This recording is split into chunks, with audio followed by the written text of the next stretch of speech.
Streetz 95.1, 105.1, HD2, Chicago. I got my guy, G Herbo, in the building. How's it going, sir? What's up, brother? Looking really shiny over there, man. I ain't bring my jewels out today. A little bit, man. 25 is out right now. Let's talk about this 25. Why did you call it 25? Because?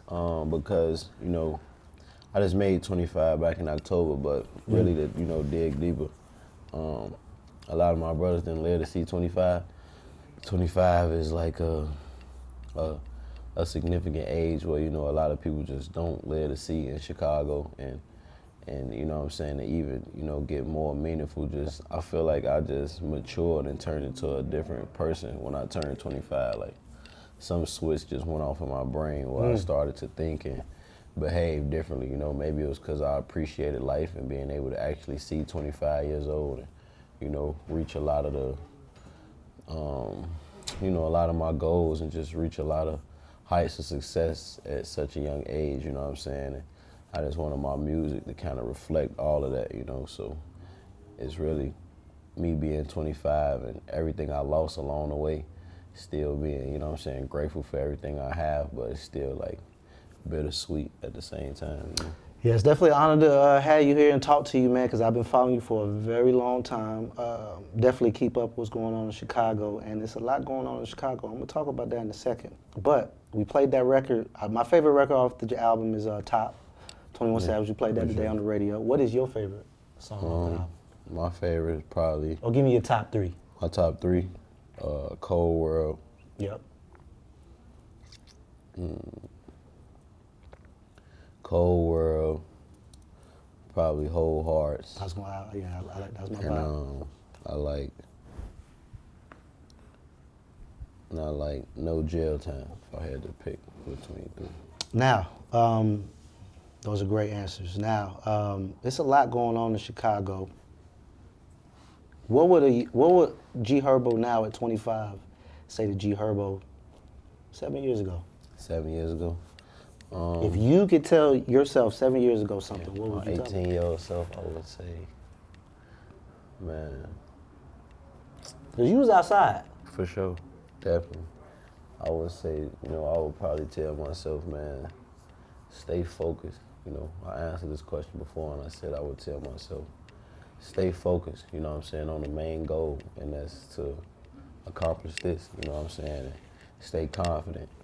That's one thing I would have told myself younger, just stay confident in what you believe in, and don't second guess it. A lot of times I spent just questioning myself and questioning where I wanted to go, because I only focused on what was in front of me and not what's out there for me to go get, So if I could talk to myself 7 years ago, I would say just stay focused on the main goal and stay confident,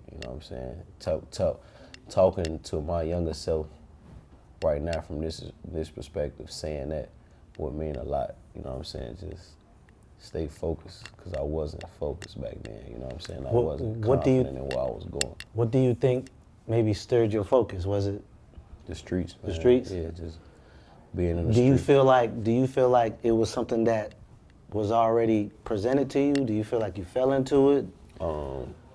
No, man, the streets was, it was what was in front of me. Is it a product of your environment? Yeah, it was just being a product of my environment, bro. It was what was in front of me, no matter how much was instilled in me in my household growing up, and having morals and values early on and coming from a two-parent household and stuff like that.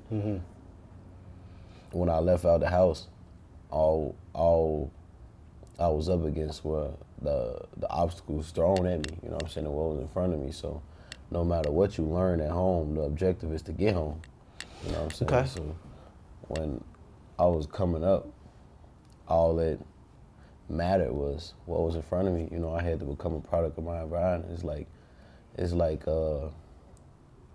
growing up let me see from an animal perspective.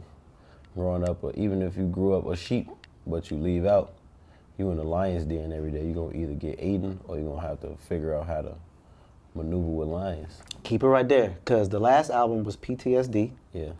Now that's a mind frame thing, because we are products of what we've been through. And I find it you guys are so intelligent, especially you, because you've seen so much. You had to mature very early. The PTSD thing now, and me listening to you as a fan and as a critic, I can tell that what you're talking about is things that you actually saw. Yeah. Who you're speaking about are people that you've lost. So the mindset, can you explain the mindset of growing up in Chicago? Because that's not like, it's not like you growing up in Atlanta, it's not like you growing up in Miami, and you know, Atlanta get down too, Miami get down too, but Chicago is a different beast. Yeah. What's the mindset of someone like yourself growing up, how you grew up in Chicago, and then when you go to another place, like, it's kind of like, damn, this shit kind of cool out here. Yeah, no, for sure. The mindset in Chicago, man, I just adapted to it, honestly, but the mindset is, it's like, eat or be eaten. You know what I'm saying? Kill or be killed, in a sense. Because... Now, do you feel bad that you feel that way? Is it a feeling that you be like, damn? I mean, no, I don't feel bad or feel like regret or anything like that, you know what I'm saying? But I do feel like it's the wrong way to live and it's the wrong way to think, but at the end of the day, it's kind of all we know. It is what it is, too. It is what it is, because I think growing up, growing up, you taught that way just off of circumstances in a way that you have to behave based off of, you know what I'm saying, the obstacles. Like I said, it's all about the obstacles that's placed in front of you, you know what I'm saying? Are you going to get through these hurdles, or are you going to let them, overcome or overtake you, in a sense, and not overcome these things? And I'm saying that to say kids aren't like, I got a 3-year-old right now, my son, he wasn't like born vicious or ferocious. But if you put him in those environments where all he's taught to do so is that, he will become it, you know what I'm saying? Because the human brain is just taught to adapt off of what you know and what's in front of you, you know what I'm saying? So if growing up in school, all I did was fight and have to fight because that was just, I thought that was the right thing to do, because people want to try you or want to fight you. And if you don't know how to fight, they're going to beat you up every day. Every day, they just going to pick on you, beat you up every day. So eventually I became a fighter. And you know what I'm saying, and it's just self-explanatory. If somebody trying to kill you every day, or you feel like you just seeing, not even trying to kill you personally, you just seeing everything around you and everybody around you die. Everything and everybody around you just dying. And when you leave out the house, you're gonna eventually feel like your life is at risk, that you could potentially die. Will Chicago get better eventually? Do you think that Chicago will get better? Do you think that this will change eventually, or it's just gonna continue? That's a good question. It just depends on, if nobody tries to make it better, no. If we just live every day like, oh, it's just messed up, it is what it is, it'll never get better. But if we put resources in the community and, you know what I'm saying, try to steer the youth the right way, where they don't have to live this way, of course it could get better. Now, let me shift gears, man. You can plead the fifth if you want. I feel like I can ask you this question. It was a birthday party a couple weeks or last week. I don't know. Maybe it was a birthday party, and I heard G Herbo was at the birthday party. Yeah. Everything, that's okay to go to the birthday party? I mean, yeah, that's my son, Mom, man. I just support. I got my son with me right now. Okay, cool. Blood or nothing, man. Okay, all right, cool. Moving along. Let's get back on 25. Tell these folks why they should continue to stream 25 and where you at. I know you said that you're in a better place mentally, a lot more stronger, and you a lot more focused. Where do we see G Herbo in the next 5 years? When you turn 30? 5 years, man. Wait, matter of fact, don't answer that. We had an argument. With the interns in here. I started the combo. I said, is G Herbo a legend in Chicago? One intern almost fought the other intern because he was like, yes, G Herbo is a legend. And another person was saying, not yet. What do you think to that? I'm a legend, absolutely. Facts. Hands down. Okay. Now let's go back to that 5 years from now. I'm gonna tell you why I want to be 5 years from now. Then we're gonna touch. Okay, all right, cool.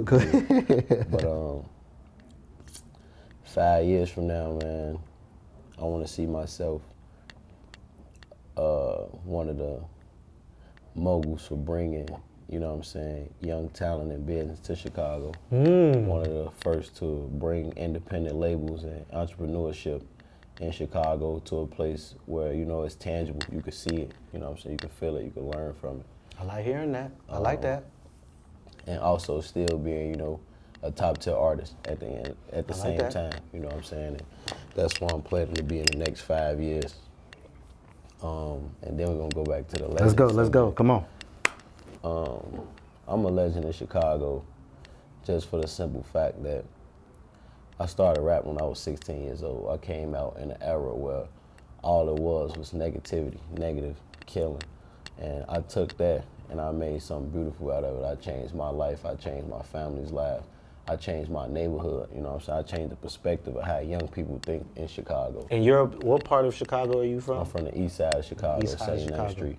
And, you know, me and my brothers, Bibby and G-Money, we did something in our neighborhood that's never been done before, that's never been seen. Something in the city that's never been seen before, you know what I'm saying? We took rap, drill music and made entrepreneurship, you know what I'm saying? I own a school in Chicago, you know what I'm saying? What's the name of the school? At Overton, Anthony Overton, man, on 49th in Indiana. But, you know, Bibby and George, we discovered Juice WRLD together. We did so much legendary stuff in Chicago. R.I.P. Juice WRLD, man. That'll never be done. You know what I'm saying? That'll never be done, probably never be seen again. You know what I'm saying? And I influenced the generation of young people and people older than me to, you know, want to aspire to do better. And I did that through music at only 25 years old. And it's only so much more for me to do, you know what I'm saying? And I'm legendary for that, absolutely. I'm a legend in Chicago. Dirk is a legend. Sosa a legend, you know what I'm saying? We all legends, but me, for sure, I'm definitely a legend in Chicago. And it's still, my ceiling is so high, you know what I'm saying? So if you consider me to be anything in Chicago, you gotta consider me a living legend. All right, we gonna wrap up because I think little man over there flirting with Susa. Oh no, for sure, man. He a handful. Man, G Herbo, I appreciate you, man. This was a great interview. brother. Streetz TV, 95.1, 105.1, HD2 Chicago. Shouts out to my dog. Ferarri man, Simmons Streetz Ferarri 9.5 here in Atlanta. You know the vibes, man.